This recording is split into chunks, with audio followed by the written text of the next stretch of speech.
কয়েকদিন ধরে খেয়াল করছি মাঝরাতে আমার দুলাভাই আমার ঘরে আসে, আমার বিছানার পাশ থেকে এসে ঘুরে ফিরে চলে যায়। আপাকে এখনো বলিনি, কি কারণে আসে সেটা না বুঝে তো আর আপাকে বলা যায় না।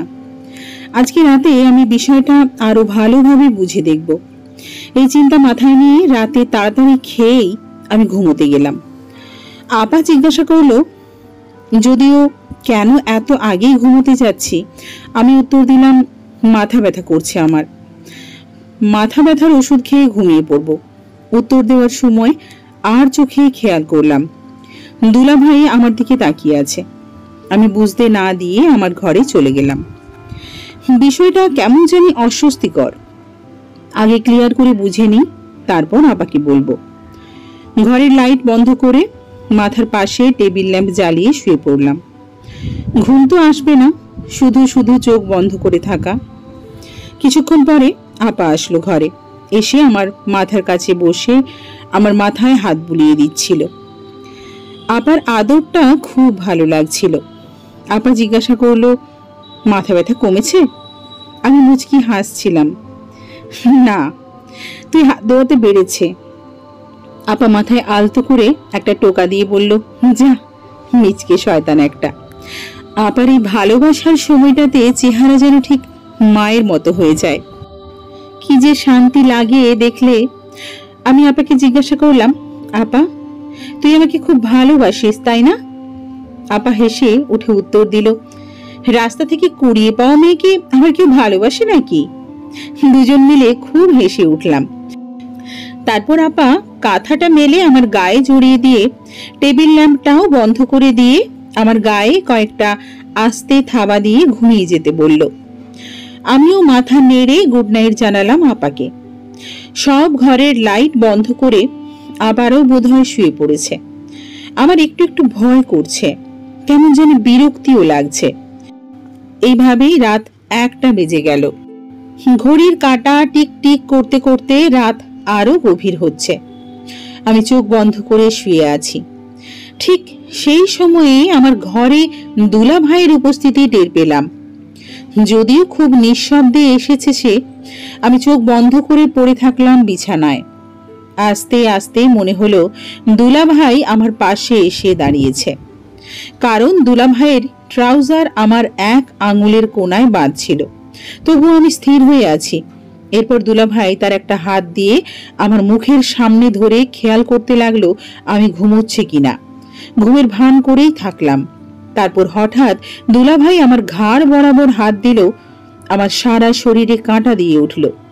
ছি, দুলা ভাই এমন করছে কেন আমার সাথে? ভয়ে আমার গা শিউরে উঠল। আমি সাথে সাথে একটু আড়মোড়া ভাব করে উঠলাম, আর দুলা ভাই আমার থেকে ছিটকে সরে গেল।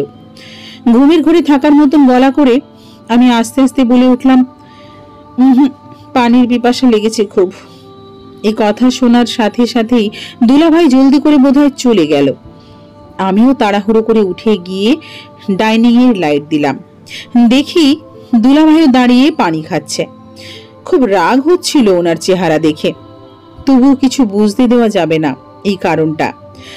আমি ঢুলতে ঢুলতে জিজ্ঞাসা করলাম, দুলা ভাই এত রাতে?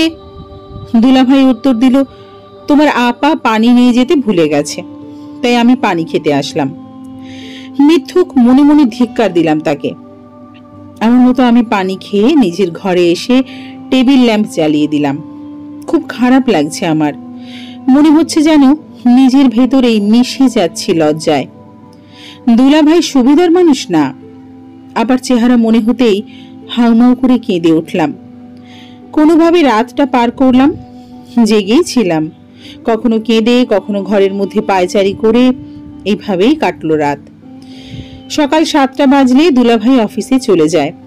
তারপর আপাকে সব খুলে বলবো। এই অপেক্ষায় ঘর থেকে একবারও বের হলাম না। 7টা বাজার সাথে সাথেই বের হয়ে গেলাম ঘর থেকে আপার কাছে। কোনো রকম ফ্রেশ হয়েই আমি আপার ঘরে গিয়ে ভুলুক দিলাম, আপা, এই আপা, কই তুই? আপা নেই ঘরে। ওয়াশরুমের দরজা লাগানো দেখে আমি ভাবলাম আপা বোধহয় ওয়াশরুমে।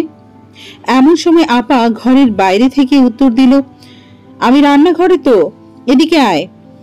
আমি তাড়াতাড়ি করে আপার কাছে ছুটে গেলাম। আপা আমাকে দেখেই হেসে দিল। আমার কপালে হাত দিয়ে জিজ্ঞাসা করলো, রাতে ভালো ঘুম হয়েছে? তোর মাথা ব্যথা কমেছে তো? রাতের কথা মনে পড়তেই যতটা না খারাপ লাগলো, তার থেকেও বেশি খারাপ লাগলো আমার আপার মুখ দেখে। কি যে নিষ্পাপ লাগছিল আপাকে।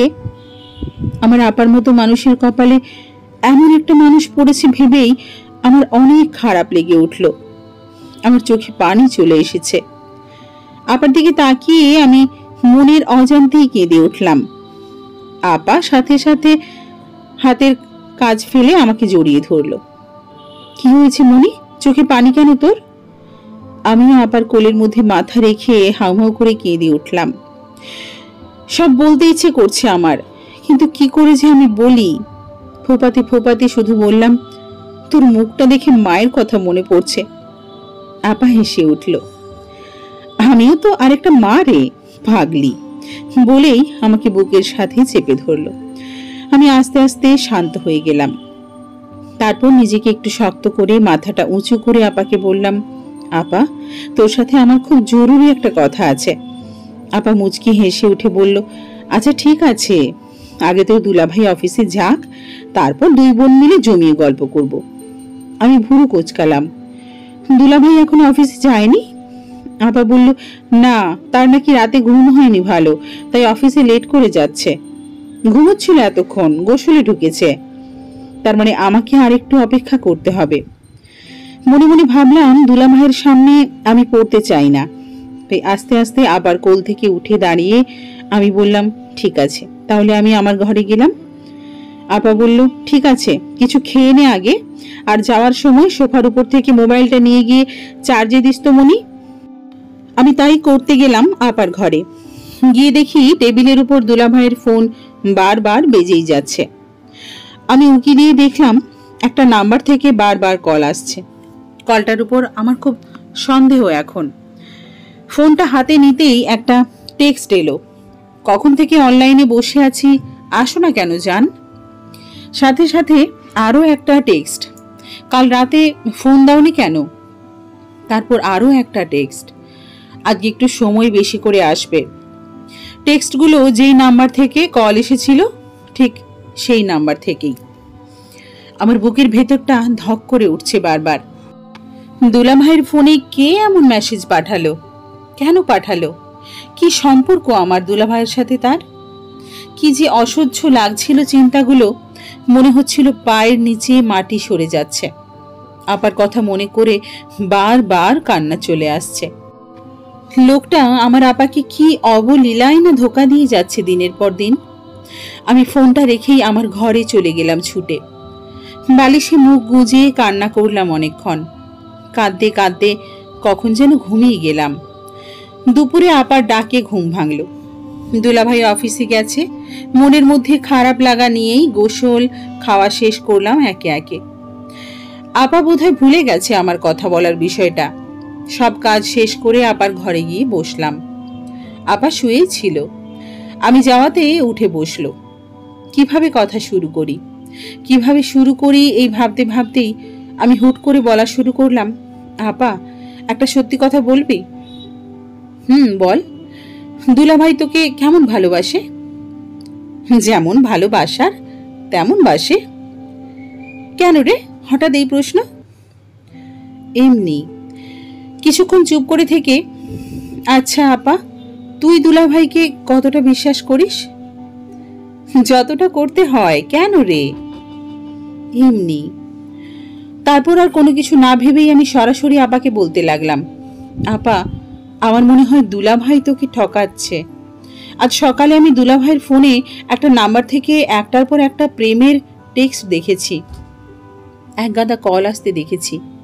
আমি ঘুমের ঘোরে ভয় পাই বলে রাতে যে দরজায় ছিটকিনি না দিয়ে ঘুমাই, দুলাভাই কয়েক রাত আমার ঘরে এসেছে, এমনকি কালকেও। ঠিক যেন এক নিঃশ্বাসে বললাম, আমার চোখ মুখ দিয়ে যেন ক্ষোভ ছুটছিল, সাথে কান্নার পানি। আপার দিকে তাকাতে সাহস হচ্ছে না আমার। অনেক কষ্টে মুখ উঁচু করলাম। আপার চোখ আগুনের মতো লাল হয়ে আছে, সাথে পানি। নিঃশ্বাস নেওয়ার মতনও যেন নড়ছে না, চোখের পলকও নড়ছে না আপার। আমি আপা বলে ডাকতেই আপা আমার বাম গাল বরাবর একটা চড় লাগিয়ে দিল। আমি আপার কাছ থেকে ছিটকে সরে গেলাম। মুখে হাত দিয়ে এই মুহূর্তে মনে হলো আমার পৃথিবী দুই খণ্ড হয়ে গেল। আপার চোখ মুখ ফুটে যেন আগুন বের হচ্ছে। যতটা না কষ্ট হচ্ছে আমার, তার থেকেও বেশি ভয় করছে আপার চেহারা দেখে। আমি টলে পড়ে গেলাম। এতটাই চমকে গেছি আমি যে কাঁদতে পারছি না। ধপ করে মেঝেতে বসে পড়লাম। আপা যেন রোবটের মতো বসে আছে। পুরো ঘরটাতে যেন একটুও বাতাস নেই। আবার মুখের দিকে তাকিয়ে আমি অসহায়ের মতন তাকিয়ে আছি। দম বন্ধ হয়ে যাচ্ছে যেন আমার। কিছুক্ষণ এইভাবেই থাকলো আপা। সারাটাক্ষণ আবার মুখের দিকে তাকিয়েই ছিলাম। আপা কিছু বলল না দেখে প্রচন্ড অভিমান হচ্ছিল। আমি দেওয়াল ধরে আস্তে আস্তে কোনো রকমে উঠে দাঁড়ালাম। ঘর থেকে বের হয়ে যাব আমি। আরো একবার আপার দিকে তাকালাম। আপা শূন্যের দিকে তাকিয়েই আছে। বুক ফেটে কান্না চলে এলো এবার আমার। আমি কান্নাকে ঠেকাতে হাত দিয়ে মুখ চেপে ধরে আপার ঘরের দরজা পার হলাম। আমার ঘরে ঢুকতেই হঠাৎ করে আপা আমার সামনে এসে দাঁড়ালো। আবার চোখের পানি অনবরত পড়তে থাকলো। আপা আমাকে জড়িয়ে ধরলো বুকের ভেতর। আমাকে ধরেই ঠিক ছোটদের মতন হাউ মাউ করে কেঁদে উঠল। আমার বুকটাও যেন ফেটে যাচ্ছিল আবার সে কি কান্না দেখে। আপা থেমে থেমে খুব কষ্ট করে বলল, জানোয়ারটা আমার ছোট বোনটাকেও ছাড়লো না। আমি আপাকে ধরলাম। আপা, তুই সব জানতিস? কেমন যেন ডুকরে উঠল, কোনো উত্তর দিতে পারলো না। আমি আস্তে আস্তে আপাকে আমার ঘরে বিছানায় নিয়ে বসালাম। আপার কান্না যেন কিছুতেই থামছে না। আমি কিছুতেই সহ্য করতে পারছি না আপার কষ্ট। একটু জোর গলায় বলে উঠলাম, আপা তুই কিছু লুকোচ্ছিস না তো? সত্যি করে বল আমাকে। আপা কয়েক মিনিট শুধু ফোঁপালো, তারপর বলল, জানিস মনি, সেই বিয়ের রাত থেকেই আমি সব জানি। রাতের বেলা যখন দুজন ঘুমিয়েছিলাম, হঠাৎ করে দেখি ওর ফোনে একভাবে আলো জ্বলে আছে। আমি কোনো রকম ফোনটা হাতে নিয়ে ওকে ডাকতে যাব, তখন দেখি লম্বা একটা দম নিল আপা। তখন দেখি ফোনে অনেকগুলো কল আর সাথে মেসেজের পর মেসেজ। বউ পেয়ে আমাকে ভুলে গেছো? তুমি কালকেই আমার সাথে দেখা করবে, আমি তোমার জন্য অপেক্ষায় আছি। তারপর যা লেখা ছিল তা আমি বলতেও পারবো না। এইটুকু বলেই আপা বিছানায় লুটিয়ে পড়ল। কি যে আর্তনাদ করছিল আপা! আমার মনে হচ্ছিল দুনিয়ার সব থেকে কঠিন কষ্টটা এই মুহূর্তে আপার হচ্ছে। আমি আপার কোলের ভেতর গিয়ে মাথায় হাত দিয়েই আপাকে জড়িয়ে ধরলাম।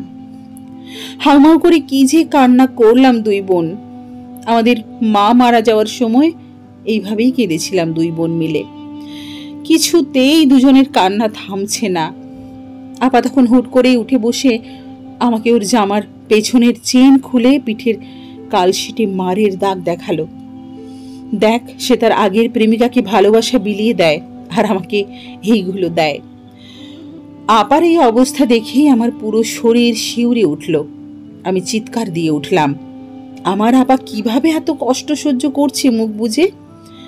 আমার আপার মতো মাটির মানুষের কপালে কেন এমন হয়েছে? একদিকে আকাশ ভাঙা কষ্ট, তার উপর আবার এই যন্ত্রণা। আপার মুখের দিকে আর তাকাতে পারছি না আমি ওর কথা ভাবতেই আমার কষ্টগুলো কেমন জানি তীব্র ক্ষোভে পরিণত হয়ে যাচ্ছে। যতটা কষ্ট হচ্ছিল তার থেকেও বেশি ঘৃণা আর ক্ষোভ তৈরি হলো। আমি চিৎকার করে বলে উঠলাম, আমি ওই জানোয়ারটাকে খুন করে ফেলবো আপা। আমি ঘরের ভেতরেই ছটপট করে উঠলাম, পাগলের মতো করছিলাম। ঠিক এই মুহূর্তে কলিং বেল বেজে উঠল কয়েকবার। আপা আমাকে শান্ত হওয়ার কথা বলে তড়িঘড়ি করে চোখ মুখ মুছে দরজা খুলতে গেল। দরজা খোলার শব্দ হতেই অমানুষ দুলাভাইয়ের কণ্ঠ শুনলাম। ঘড়ির কাঁটার দিকে খেয়াল হলো, অফিস টাইম শেষ। ঢুকেই আপাকে জিজ্ঞেস করছে, তোমার এমন বেহাল অবস্থা কেন? কি হয়েছে তোমার? এটা শুনেই আমার ভেতর কি যেন হয়ে গেল। আমার চোখ যেন রক্তচক্ষু হয়ে আছে। শরীরে মনে হলো কোত্থেকে অনেক জোর অনুভব হলো, কে জানে। বিদঘুটে মেজাজটা গরম হয়ে শরীরের রাগ ক্ষোভ পুরো মাথায় চড়ে পাগলের মতো করতে করতে আমার ঘরে টেবিলের ড্রয়ারে রাখা ইনস্ট্রুমেন্ট বক্সের ভেতর থেকে আমি একটা ছুরি হাতে নিয়ে ঘরের দরজা মারালাম। আজকেই আমি ওই লোকটাকে খুন করে ফেলবো। আমি পর্দা সরাতেই দেখি আপা হুড়মুড় করে আমার ঘরে ঢুকছে। কেউ কাউকে খেয়াল করিনি। ধাক্কা লাগতেই ছুরিটা বেসামাল হয়ে আপার হাতের কোনায় টান লেগে আমার হাতের কোনায় লেগে হাত একটু কেটে গেল। আপা ব্যাপারটা বুঝতে পেরে আমাকে আজরে ধরে ঠেলতে ঠেলতে ঘরে নিয়ে আমার ঘরে ছিটকিনি দিল। আপার হাত কেটেছে, আমার হাত কেটেছে সেদিকে একটু খেয়াল নেই আমার। আমি ফুঁসছি, অনেক জোরে জোরে শ্বাস নিচ্ছি আর ফোপাচ্ছি।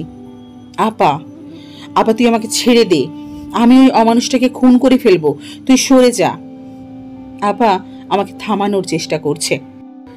আমার হাত থেকে রক্ত বেরিয়েই যাচ্ছে, কোনো কিছুর দিকে এক ফোঁটাও নজর নেই আমার।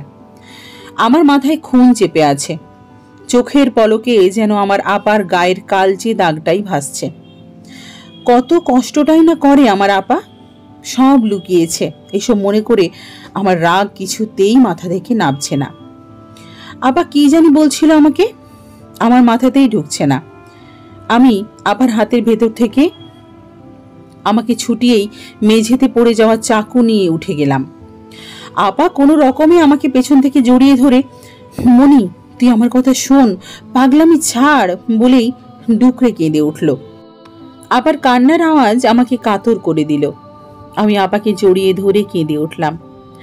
আপা তুই কেন এত কষ্ট করছিস একা একা? কেন তুই এই 1.5 বছরে একটা বারও আমাদেরকে কিছু বলিসনি? কেন তুই এই অমানুষটাকে ছেড়ে গেলি না? আপা আমার মাথা বুকে জড়িয়ে ধরে অসহায়ের মতো কাঁদতে লাগলো আর বলতে লাগলো, আমি অনেকবার চেয়েছি ওই লোকটাকে ছেড়ে যেতে, আমাদের মা নেই। আব্বা নিজে হাতে বিয়ে দিয়ে যদি জানতে পারে তার মেয়ে কোনো নরকে আছে, তাহলে আব্বা এই কষ্ট সহ্য করতে পারবে না। তাই আমি অপেক্ষা করেছি এতদিন ধরে, যেন লোকটা কোনোভাবে ভালো হয়ে যায়। আমি সাথে সাথে ঘৃণায় মুখ সরিয়ে নিলাম। ওই লোক কোনোদিন ভালো হবে না। আপা তোর মতো মেয়ের জীবন যে নষ্ট করতে পারে সে কোনোদিন ভালো হবে না। তুই আমার সাথে বাড়ি চল আপা, আমি এখানে তোকে একদিনও থাকতে দিব না।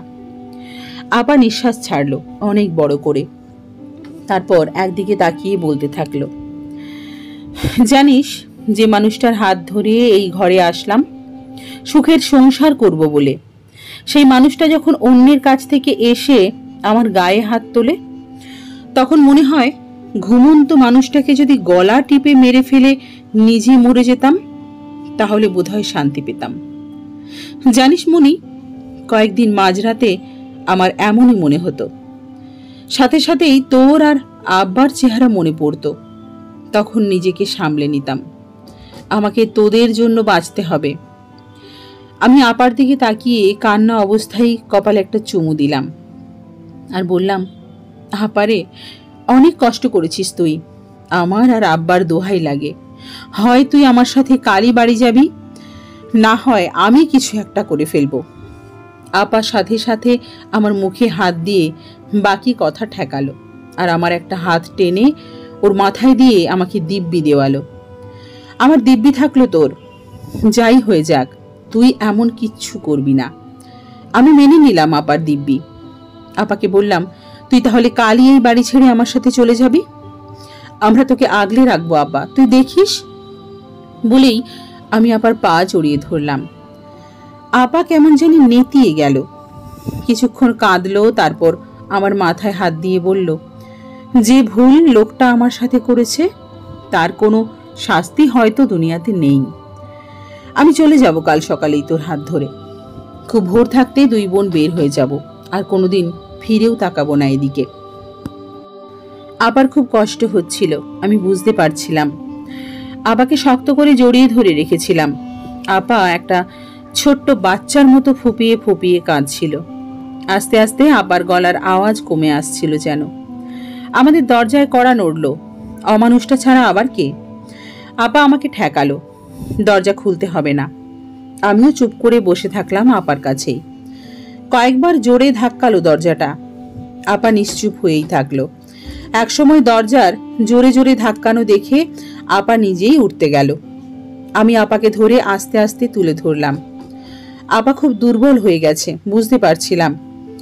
আমি আপাকে আজরে ধরে রেখেছি, আপা যেন না পড়ে।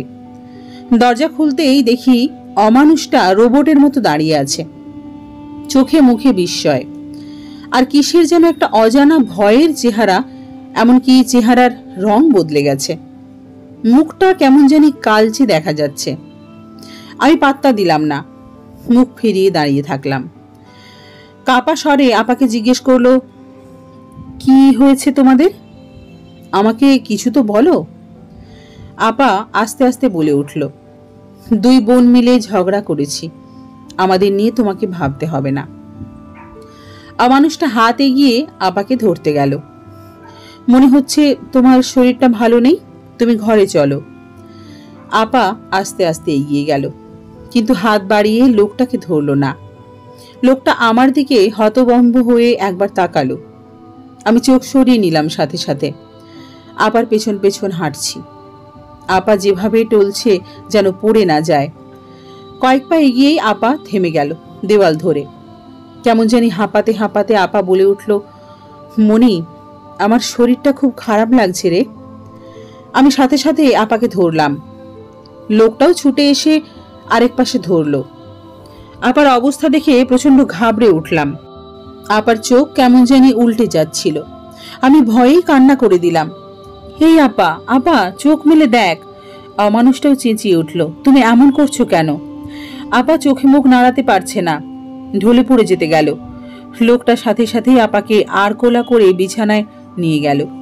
আপাকে রেখে লোকটা ফোন হাতে নিয়ে ব্যস্ত হয়ে ডাক্তারকে ফোন করতে লাগলো। আমি আপা আপা বলে কাঁদছি। আপা কোনো উত্তর দিতে পারে না। একসময় আপা জোরে একটা নিঃশ্বাস নিয়ে কেমন জানি আবছা করে জড়কণ্ঠে বলে উঠল, মা মা বলেই আপা চোখ বন্ধ করে ফেলল। আমি আপা বলে চিৎকার করে উঠলাম। আমার বুক চিরে বের হলো সেই ডাক। লোকটা ছুটে এসে আপার হাত পা মাসাজ করা শুরু করলো। আপার নাম ধরে ডেকে তার কণ্ঠেও কেমন জানি আর্তনাদ। আমার আপা চোখ মেলছে না। আমার চারপাশ কালো হয়ে এলো। আমার হাত পা অবশ হয়ে যাচ্ছে। ছোটবেলাতে যখন মা মারা গিয়েছিল, আপাকে বুকের ভেতর সবটুকু সময় লাগিয়ে রেখেছিল। কিন্তু আমার আপার যদি কিছু হয়, আমি কার বুকে বেঁচে থাকবো? আমার শরীরের সমস্ত শক্তি ফুরিয়ে আসছিল। মনে মনে একটা কথাই বলছিলাম হুঁশ থাকা পর্যন্ত, আল্লাহ, আমার আপাকে সুস্থ করে দাও তুমি। আর যদি তাকে কেড়ে নিতে চাও, তাহলে আমাকেও সাথে নিও আপার সাথে। আস্তে আস্তে চোখ বন্ধ করে আপার পাশেই ঢলে পড়লাম আমি। আমার হুঁশ ফিরল। কে জানি আমাকে মনে মনে করে ডাকছে। আমি কোনো রকম চোখ মেললাম। দেখি আপা আমার মুখের দিকে তাকিয়ে আছে। পাশে শুয়েই হালকা হাসি মুখে তাকিয়ে আছে আপা। আমি খুশিতে চিৎকার করে উঠেই আপাকে জড়িয়ে ধরলাম আর বললাম, আমার আপা ঠিক আছে, আমার আপা ঠিক আছে। আপাও আমাকে জড়িয়ে ধরে আমার পিঠে হাত বোলালো কিছুক্ষণ। এইভাবেই থাকলাম দুই বোন। খেয়াল করলাম কে যেন বলছে, এবার তোমার আপাকে ছাড়ো, আমি তাকে আরেকটু দেখব। আমি ফিরে তাকিয়ে দেখি ডাক্তার আমাকে বলছে কথাগুলো। তার পাশে ওই লোকটা দাঁড়িয়ে আছে। আমি আপার কাছ থেকে একটু সরে বসলাম। ডাক্তার আপার দিকে ঝুঁকে আপাকে দেখতে থাকলো। চোখ জিভ ভালোভাবে দেখে একটু গম্ভীর হয়ে বলল, মানসিক চাপ শরীরের উপর খুব বেশি করে পড়েছে। এই অবস্থা চললে খুব ক্ষতি হয়ে যাবে। নিজের দিকে খুব বেশি করে খেয়াল করবেন। ঘুমের প্রয়োজন খুব বেশি। যে ওষুধগুলো দিচ্ছি ওগুলো নিয়মিত খাবেন। আর অবশ্যই 1 সপ্তাহ পরে আমাকে দেখাবেন। আপা মাথা নাড়ালো। তারপর ডাক্তার হাসি মুখে আমার দিকে তাকিয়ে বলল, এই যে আপার ছোট বোন, আপার দিকে অনেক বেশি বেশি খেয়াল রাখতে হবে কিন্তু। আমিও সজোরে মাথা নাড়িয়ে বললাম, খেয়াল রাখবো, এখন থেকে আমার আপার। শুনেই ডাক্তার উঠে দাঁড়ালো। প্রেসক্রিপশন লিখে দুলাভাইয়ের হাতে ধরিয়ে দিয়ে ওষুধগুলোর নিয়ম বুঝিয়ে দিল আর বলল, সব রকমের মানসিক চাপ থেকে আপাকে বাইরে রাখতে। সে মাথা নাড়ালো আর ডাক্তারের পিছু পিছু গেল ওষুধ কিনে আনতে। আপার ফোন বেজে উঠল। আব্বা ফোন করেছে। আমি ধরলাম। আপা ইশারা করলো আমাকে যেন কিছু না বলি। আমিও মেনে নিলাম। খুব সুন্দর করে আব্বার সাথে কথা বলছিলাম। একসময় আব্বা প্রশ্ন করলো, কতদিন তোদের দেখি না মা, বাড়ি কবে আসবি? আমি আনমনে বলে ফেললাম, মনে করো আব্বা কাল ঘুম থেকে উঠেই আমাদেরকে দেখবে চোখের সামনে। আব্বা হেসে উঠল। আমি আব্বাকে বললাম, আচ্ছা আব্বা, আমি আর আপা যদি সারা জীবন তোমার চোখের সামনে থাকি, আমাদের রাখবে তো? আপা আবারও হেসে উঠে কেমন জানি মায়া করে বলে উঠল, রাখবো তো, আমার এই ঘরটাই তো তোমাদের, সারা জীবন রেখে দেব আমার দুই নয়নের মণিদের। আব্বার কথা শুনে আমার চোখে পানি চলে এলো। ফোনটা হাসি মুখে রেখে আপাকে জড়িয়ে ধরে শুয়ে থাকলাম আর বললাম, আমি তোর খুব খেয়াল রাখবো আপা, কিচ্ছু হতে দেব না, তুই দেখে নিস। তারপর আপা হালকা হাসি দিয়ে কেমন জানি উদাসীন ভাবে তাকিয়ে রইল দেওয়ালের দিকে। কিছুক্ষণ পরে লোকটা ওষুধ নিয়ে ফিরে এলো। আপার মাথার কাছে বসে বলল, কি খাবে তুমি? ওষুধ খেতে হবে তোমার। আপা মুখ ফিরিয়ে নিয়ে বলল, আমার তো খিদে নেই, এমনি ওষুধ খেয়ে নিব। লোকটা মানা করে উঠে গিয়ে একটা প্লেটে কিছু খাবার নিয়ে এলো, এনে আপার মুখের সামনে ধরল। আপা কেমন অসহায়ের মতন তাকালো। আমার তো গায়ে যেন আগুন ধরে যাচ্ছে দেখে। যার জন্য এত কষ্ট আমার আপার, তার এখন নাটকীয়ভাবে দরদ উতলে উঠছে। চুপচাপ সহ্য করছি শুধু আপার জন্য। আপা প্লেটটা হাত দিয়ে সরিয়ে দিল। লোকটা এবার প্লেট সামনে এনে নিজের হাতে ভাত মেখে এক লোকমা আপার মুখের সামনে ধরল আর বলল, প্লিজ এইটুকু খেয়ে নাও, তোমার অবস্থা বেশ খারাপ হয়ে গিয়েছে। লোকটার চোখে মুখে তখন কেমন জানি ভীষণ মায়ার ছায়া ভেসে উঠেছিল, আর গলাটাও একেবারে নরম। আপা তখন কেমন করুণ ভাবে যে তাকালো লোকটার দিকে, আমারই দেখে বুকের ভেতর কেমন ব্যথা করে উঠল। কিছুক্ষণ চুপ করে থেকে আপা গাল এগিয়ে হাঁ করলো। লোকটা আলতো হাসি মুখ করে খাবারটা দিল আপার মুখে। আপার সাথে সাথেই খুব নীরবে চোখের পানি ছেড়ে দিল। তার তীব্র কষ্ট যেন মুখেই ফুটে উঠছিল। কেমন ভয়ার্থ ভাবে ফুপিয়ে উঠে আপা মুখে হাত ঠেকাতেই হুড়হুড় করে বমি করে দিল। লোকটা সাথে সাথে প্লেট রেখে দিয়ে আপার পেছনে গিয়ে কপাল ধরল আর পিঠে হাত বোলানো শুরু করলো। আমি তড়িঘড়ি করে এক দৌড়ে পানি নিয়ে এলাম আর আপার মুখের সামনে বালতি ধরলাম। দেখেই বোঝা যাচ্ছিল আপার খুব কষ্ট হচ্ছে। আপা বমি করা বন্ধ করলে আপার মুখ ধুইয়ে দিল লোকটা। আমি দেখছি আর অবাক হচ্ছি। যদিও আমার মনের ভেতর ভালো লাগছিল না। আপাকে আস্তে করে শুইয়ে দিল লোকটা। আমাকে বলল, তুমি ওর পাশে বসো, আমি একটু বাইরে থেকে আসছি। আমি উত্তর না দিয়ে সোজা আপার কাছে বসে পড়লাম।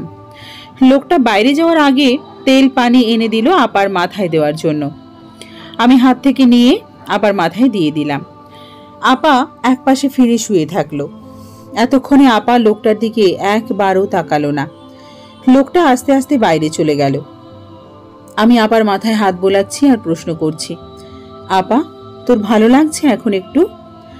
আপা উত্তর না দিয়ে চুপ করে থাকলো কয়েক মুহূর্ত।